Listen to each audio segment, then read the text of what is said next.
허리가 아파서 병원에 갔더니 신경성형술이라는 걸 하래요. 이거 꼭 해야 되는 거예요? 좀 비싸던데. 저는 신경성형술을 받으라고 해서 받았어요. 근데 시술 전이랑 비교해서 효과가 하나도 없어요. 똑같아요. 돈만 날린 것 같아요. 오늘 이 두 분 이야기를 하겠습니다. 신경성형술 받아야 하는 사람과 받아도 소용없는 사람, 솔직하게 말씀드리겠습니다.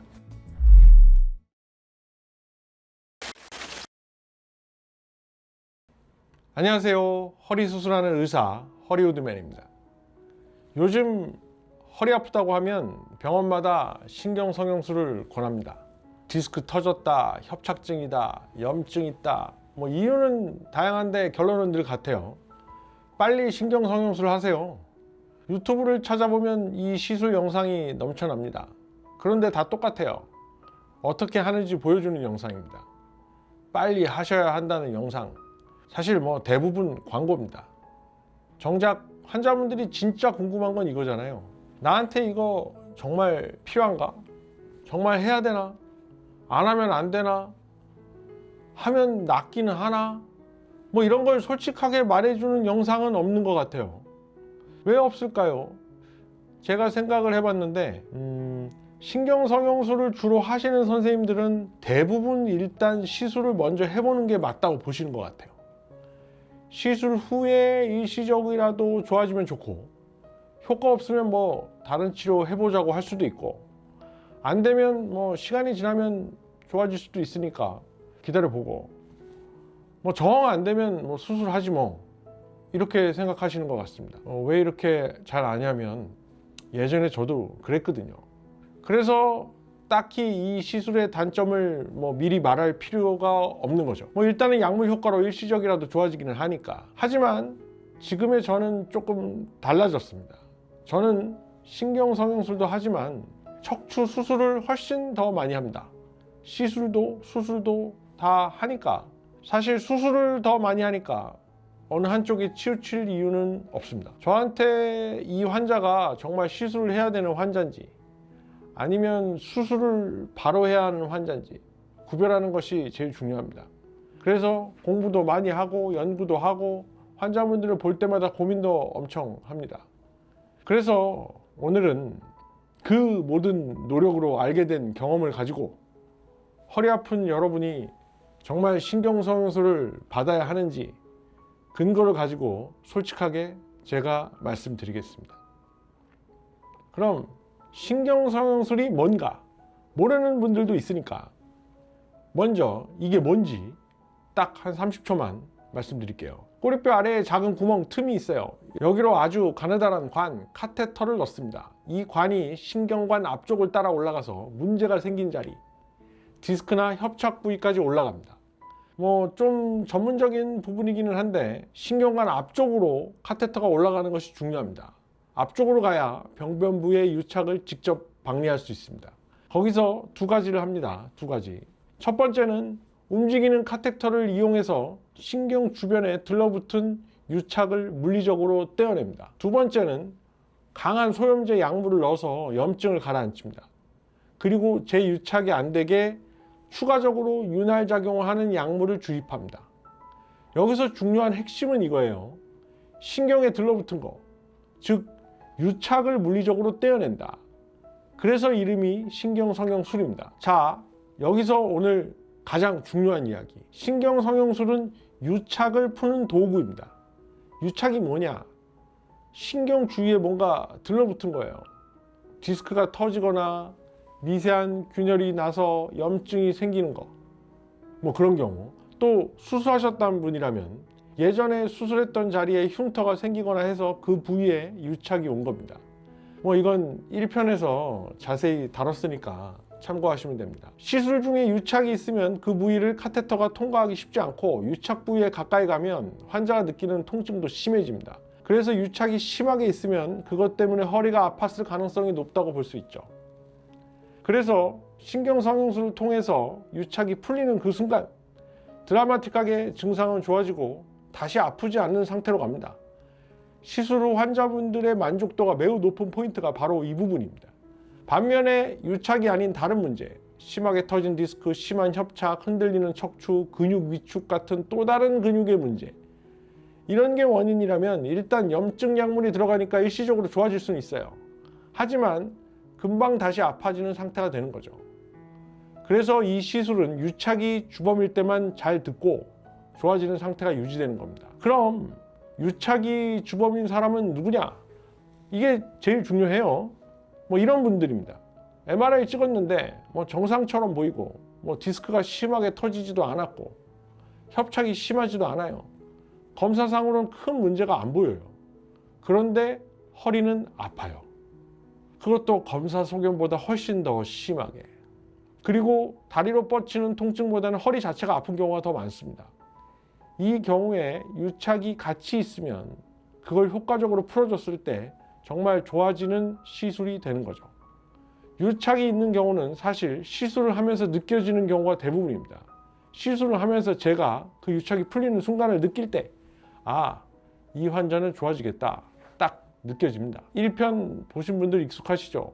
검사는 정상인데 왜 아플까?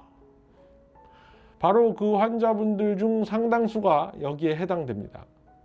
그럼 시술 전에 알 수 있는 방법이 없느냐? 감별하기는 쉽지 않지만 방법이 아예 없는 건 아닙니다. MRI 찍잖아요? MRI 자세히 보면 디스크에 하얀 신호가 잡히기도 해요. 디스크에 미세한 균열이 나서 염증이 낀 자리입니다. 의학적으로는 이거를 염증 신호죠. 히츠라고 부릅니다. 이런 경우에 그 주변에 유착이 있을 확률이 높습니다. 연구를 보면 이 신호가 있는 환자가 신경성형수 효과가 확실히 좋습니다. 제 경험만이 아니라 데이터로 증명된 거예요. 그리고 환자분들을 진찰할 때 이러한 영상 소견뿐만 아니라 이학적 검사와 통증의 양상, 발생 시점, 통증 기간 등을 함께 종합적으로 판단합니다. 그래서 이 시술이 효과적일지 아닐지를 예측할 수 있습니다. 좀 전문적인 영역이기는 하죠. 경험도 많이 필요하고요. 그래서 이런 상황에 해당되는 분들에겐 저도 신경성형술을 자신있게 권합니다. 드라마틱하게 좋아지는 경우가 많으니까요. 자신있게. 하지만 반대로 이런 경우는 신경성형술로는 안 됩니다. 솔직하게 말씀드릴게요. 첫 번째, 디스크가 비교적 크게 터진 경우, 위아래로 터져서 흘러내린 디스크는 신경성형수로 일시적으로 좋아지게 할 수는 있지만은 물리적으로 제거하지 않으면 신경 압박이 계속 통증을 유발하고 염증이 지속적으로 생깁니다.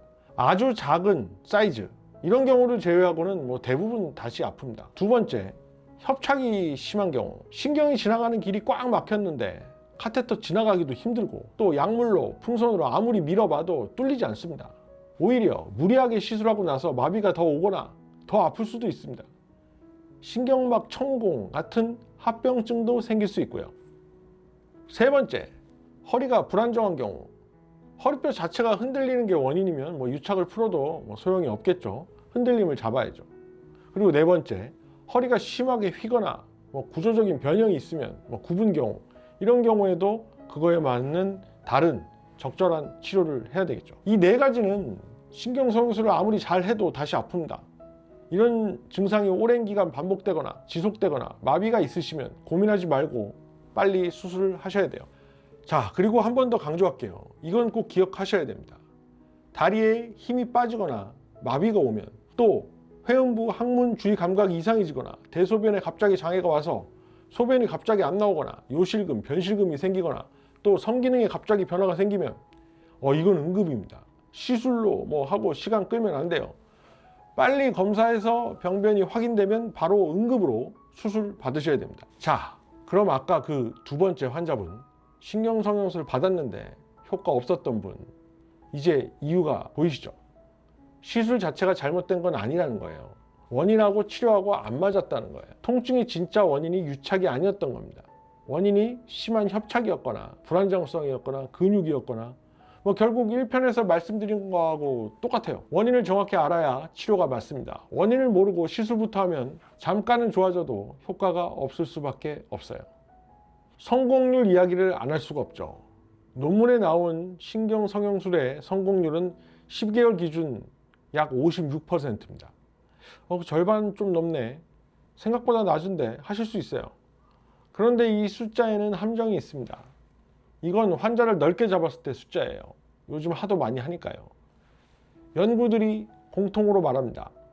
될 사람만 골라내면 성공률은 훨씬 올라간다고. 당연한 얘기죠. 그래서 저는 아무한테나 권하지 않습니다. 유착이 통증의 주된 원인인 분들에게만 합니다. 제 시술 경험으로는 정확히 세보진 않았지만 저희 병원의 경우는 체감상 훨씬 높습니다. 이유는 하나예요. 안 될 사람한테 안 하기 때문이에요. 그래서 많이 못하는 것 같습니다. 하면 안 되는 환자한테 안 하는 거, 그게 성적이 좋은 진짜 이유입니다. 저는 수술해야 되는데 수술 무섭다고 시술해달라고 환자분이 사정을 해도 안 되는 분들은 안 해줍니다. 시술해서 좋아지려고 하는 거잖아요. 병원에 가면 디스크세요 이 말 많이 들으시죠?